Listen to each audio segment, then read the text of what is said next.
샘토 가족 여러분 안녕하십니까? 샘토지기 김덕겸 목사입니다.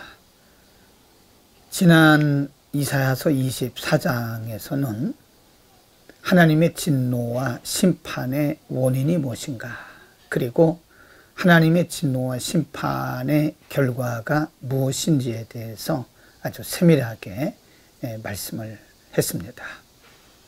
하나님의 궁극적인 목적은 인류를 다 망하게 하는 것이 아니라 하나님의 거룩한 사랑과 하나님의 뜻을 깨닫도록 하기 위한 하나님의 거룩한 부르심이다 라고 말씀을 드렸고요.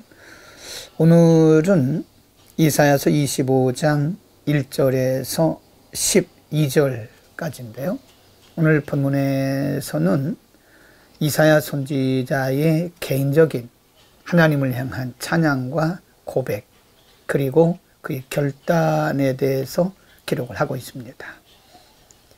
25장 1절에 보면 여호와여 주는 나의 하나님이시라.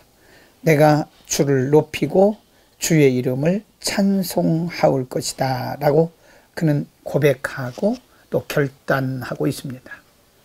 하나님에 대해서 나의 하나님이시다. 내가 그를 높이고 그의 이름을 찬송하겠다고 그는 재차 하나님 앞에 자신의 신앙적 결단을 고백하고 있는 것입니다. 그 이유가 뭘까요? 1절 중반부에 보면 주는 기사를 예전에 정하신 뜻대로 성실함과 진실함으로 행하셨다라고 말합니다. 하나님의 거룩하신 뜻대로 하나님의 계획대로 이루신 것을 이사야 선지자는 본 것입니다. 물론 일시적으로 유다 백성들이 징계를 받았고 주변에 있는 많은 나라들이, 크고 작은 많은 나라들이 하나님의 진노와 그리고 하나님의 심판을 받는 것을 보고 혼란하기도 하고 때로는 두렵기도 했지만, 이런 일들을 보면서 그는 하나님께서 하나님의 뜻대로 행하신다고 하는 사실을 그가 보고 이렇게 고백하고 있는 것입니다. 2절 말씀에 보면 주께서 성읍으로 무더기를 이루시며 견고한 성읍으로 황무케 하시고 개인의 궁정으로 성읍이 되지 못하게 하사 영영이 건설되지 못하게 하셨으므로, 그리고 3절에 보면 강한 민족이 주를 영화롭게 하며 포악한 나라들이 성읍이 주를 경외하리이다 라고 고백합니다. 이것은 공의를 행하시는 하나님을 그가 경험했습니다.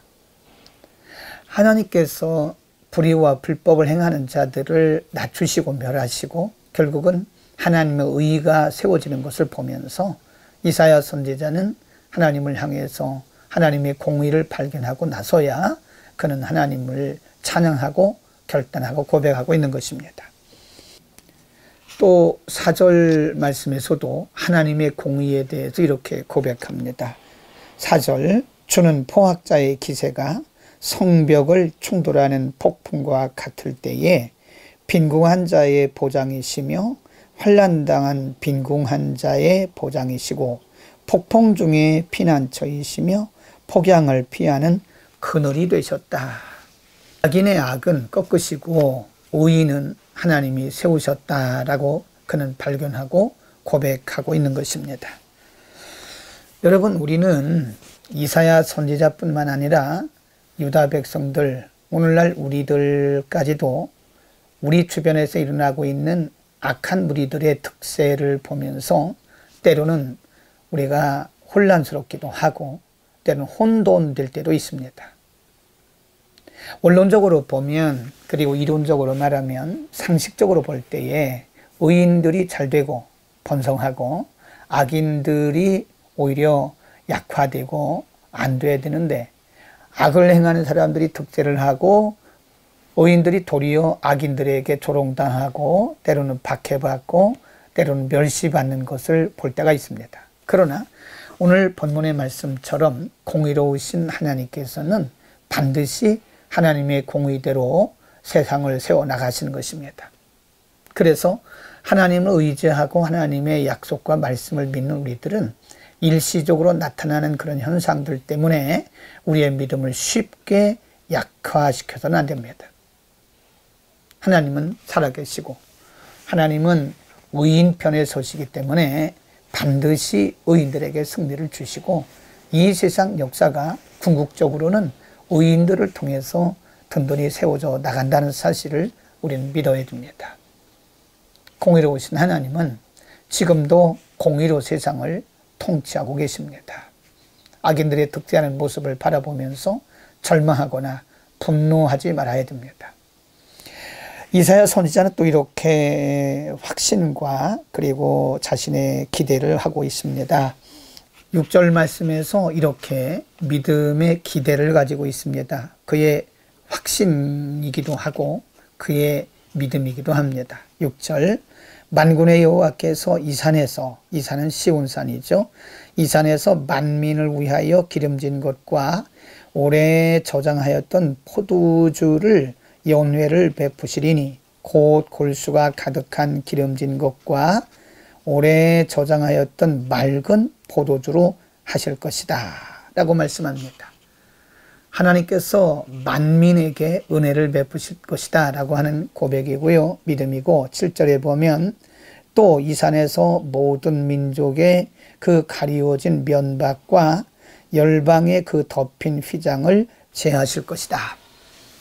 하나님께서 시온산에서 만민에게 은혜와 자비를 베푸시고 이제 만민이 하나님께로 돌아온다라고 하는 것을 미리 보고 그는 확신과 믿음과 감사를 드리고 있는 것입니다.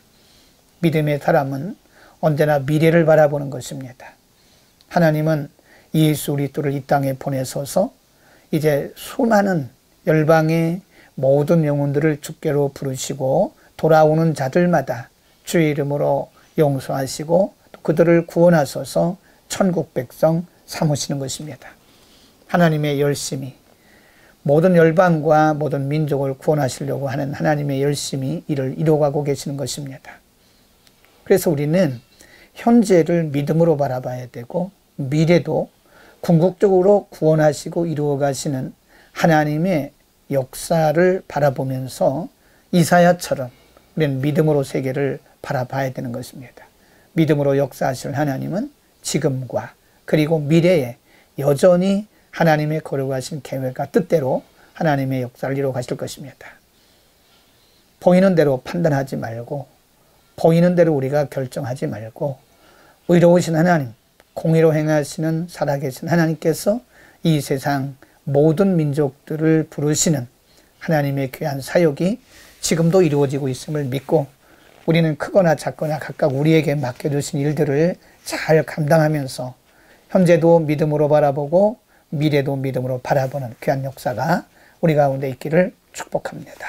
기도하겠습니다. 거룩하신 아버지, 일시적으로는 이사야 선지자나 유다 백성들이 주변에서 일어나고 있는 여러 가지 일들 때문에 낙심하기도 하고 혼돈된 일도 있었으나 궁극적으로 하나님께서 하나님의 계획들을 이루셨음을 공부했습니다.